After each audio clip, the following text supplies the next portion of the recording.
Elon Musk is sending the mainstream media into a tailspin this week after suspending some liberal Twitter accounts, including reporters from CNN, the New York Times, and the Washington Post from Twitter. Musk says they violated terms of service, endangering his family after posting direct links to an account which was tracking and posting his location in real time. Musk says that's doxing, and their accounts will be paused for 7 days as a result. Joining me right now is the CEO of Truth Social. He is former California Congressman Devin Nunes, former chairman of the Intelligence Committee. Great to see you, Devin. Thanks so much for being here this morning. It's great to be with you, and Merry Christmas to you, Maria. Thank you. Merry Christmas to you. I've been wondering your thoughts about all of this in the last couple of weeks on Twitter. What is your take in terms of what Elon Musk has done and this obvious now new outrage from liberals because he paused some of these accounts? Yeah, look, I think if anything, it's fun to watch. It's why we've been very supportive of anyone buying Twitter or Facebook or any of these companies. You know, our goal has been to get the internet back open and give the American people their voice back.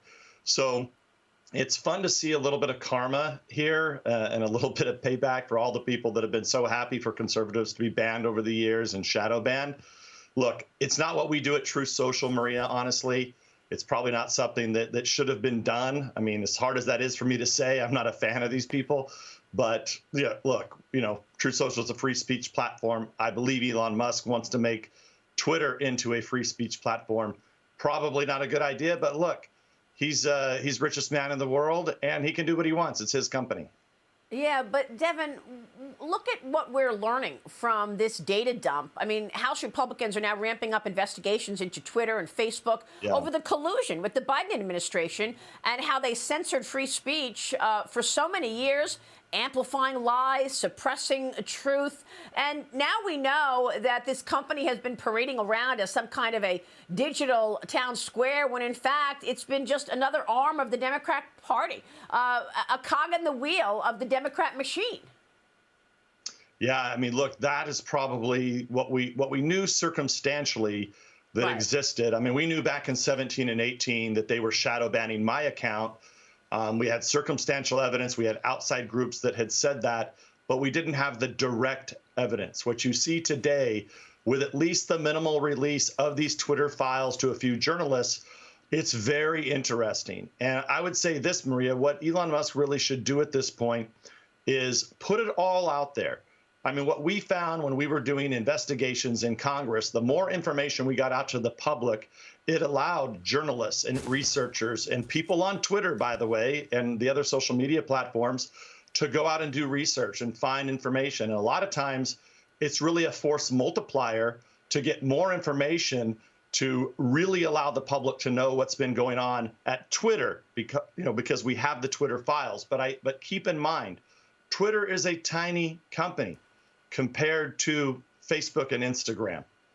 And, God only knows what they've been doing there, along with all of the other tech oligarchs and oligarchs that own the Washington Post and all these other big tech companies that you are well aware of. Yeah, I mean, look, you did such great work when you were in Congress. Not only did you blow wide open the Russia collusion lie with your Nunes memo back in 2018, but you also did a very important investigation into China and the Chinese Communist Party. I know this. I was talking with you all the time around your investigation and reporting your findings. Now we've got these new Fox News polls showing how Americans feel about the Hunter Biden business deals, the influence peddling. 39% say that Hunter did do something illegal. 31% say that he at least did something wrong, Devin. And, of course, this has all been censored by social media and directed by federal agencies. So what do you think about what's gone on at the FBI? You were investigating all of this. You know exactly who James Baker was and is, going from the general counsel of FBI to the deputy general counsel of Twitter.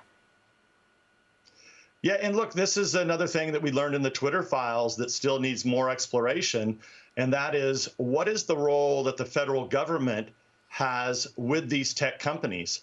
And are they using it? Are these companies essentially, are they running informants into these companies? Do they have people that are in the in the back rooms that are able to, can somebody from the FBI or the Democratic Party call up to their buddy that's over at Twitter and say, hey, I'd really like to know the location of Maria Bartiromo today. You think we can do it? And look, it appears, at least on the surface, that that type of activity was happening, but we don't know yet. And how convenient would it be for a known Russia hoaxer like Baker, who was knee deep in all of this, to then end up over at Twitter, where you then have, all over the globe, Twitter, if it's anything, it is a public relations arm, digital arm for the internet globally. It's like somewhere that, any foreign leader, any politician, everybody's on Twitter.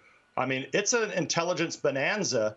And if Baker and his buddies were actually feeding some of that information back to the FBI and DOJ and then to the Democratic Party, I think it's a major, major problem that Congress needs to get to the bottom of. And if Elon doesn't release the rest of these files, I think Congress is gonna have to subpoena them. And you think they will, the new Congress? Yeah, I think they will. And, look, okay. There's so much to talk about China. I think the one move that Kevin McCarthy and Republicans are making, putting Mike Gallagher in with a select committee on China, is the right thing to do. And I'm excited to see them get into that investigation. And I think it puts the type of investigation, the type of sunlight that Congress has needed for a long time into China, which is, as you know, a growing adversary. And they're using TikTok. And we've said this for many years on your show. TikTok is probably the biggest problem of all these big tech companies, because it's a state connected tech platform from a country that wants to go after the United States of America. Yeah, propaganda as well as surveillance. Devin, we appreciate your time. Thanks very much. You are spot on all of that. Good to see you this morning. Devin Nunes is the CEO of Truth Social. It's always a pleasure to be with you. All right. Have a great weekend, Devin.